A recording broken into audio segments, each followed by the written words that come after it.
구렁이에서 선비가 된 사나이.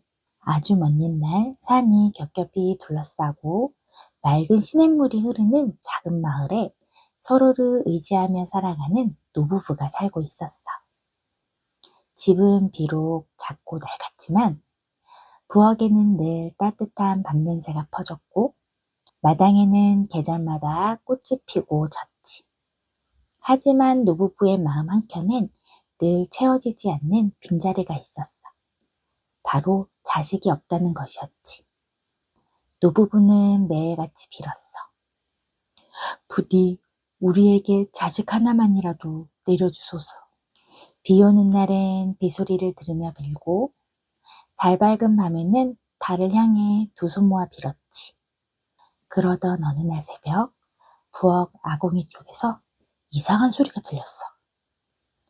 조심스레 가보니 그곳엔 큼직한 구렁이 한 마리가 또아리를 틀고 있었지.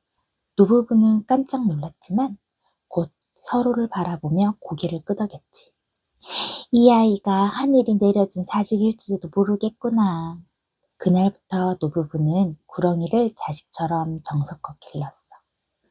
밥을 먹을 때면 얘야 많이 먹고 튼튼히 자라거라 하며 말을 걸고 비가 오는 날엔 지붕이 새지 않게 살펴주었지. 구렁이는 점점 커졌고 눈빛은 점점 사람처럼 깊어졌어. 처음에는 그저 노부부가 부엌에서 밥을 지을 때 조용히 머리를 들고 바라볼 뿐이었지.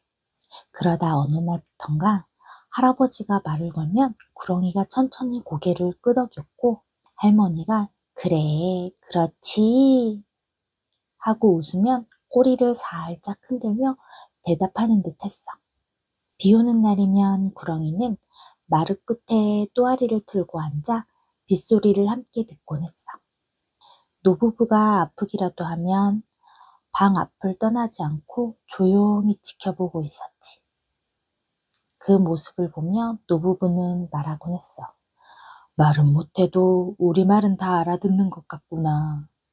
그렇게 말없는 대화가 날마다 쌓여가던 어느 날 노부부가 저녁밥을 먹고 있을 때였어.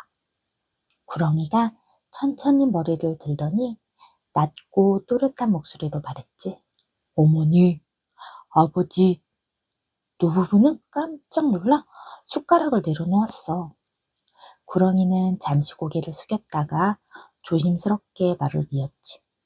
어머니, 아버지, 저는 늘 두 분과 함께 있어 고맙고 따뜻합니다.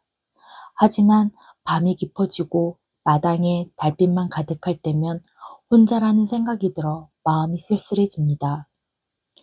구렁이는 잠시 말을 멈추고 노부부를 바라보았어. 저도 누군가와 함께 웃고 함께 이야기를 나누며 외롭지 않게 살고 싶습니다. 노부부는 그 말을 듣고 한동안 아무 말도 하지 못했어. 그러다 서로를 바라보며 천천히 고개를 끄덕였지. 그래, 너도 이제 혼자가 아니라 평생을 함께 할 누군가가 있으면 좋겠구나. 외롭지 않게 서로 기대며 살아가 벨페 말이다. 노부부는 마을로 중매를 다니기 시작했어. 하지만 사람들은 구렁이가 어떻게 신랑이 되나? 무서워서 못 보내지! 하며 고개를 저었지. 그렇게 발길을 돌리던 어느 날 한 집에서 마음씨 고운 셋째 딸을 만나게 되었어. 그 아가씨는 조용히 이야기를 듣더니 이렇게 말했지. 겉모습이 무엇이 중요하겠어요. 부모님께 효도하고 마음이 곧다면 그걸로 충분하지요. 제가 가겠습니다. 홀랜날 마을 사람들은 호기심 반 두려움 반으로 모여들었어.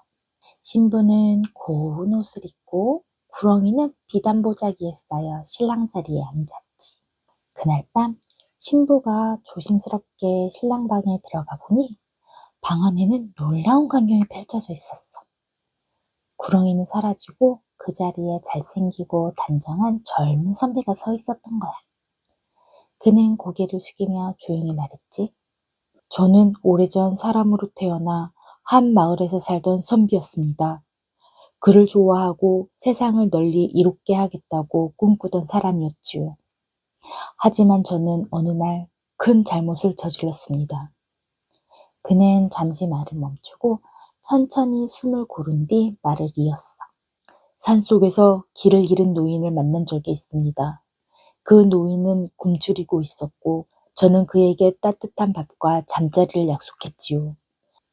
하지만 과거 시험을 보러 가는 길이 급하다는 핑계로 그 약속을 지키지 않고 노인을 홀로 두고 떠나버렸습니다.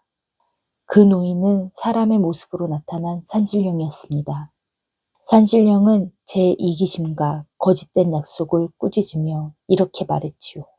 사람의 마음을 가버이 여기는 너는 사람의 모습으로 살 자격이 없다.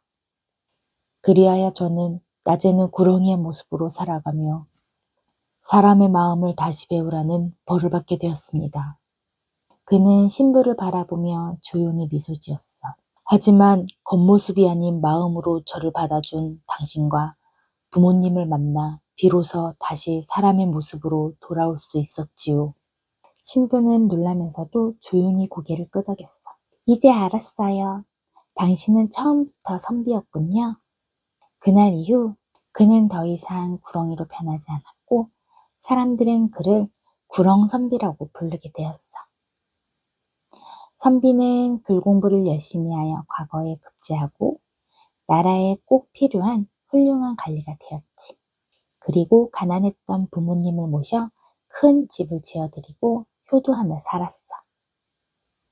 아내와도 서로 아끼고 믿으며 오래도록 행복하게 살았어.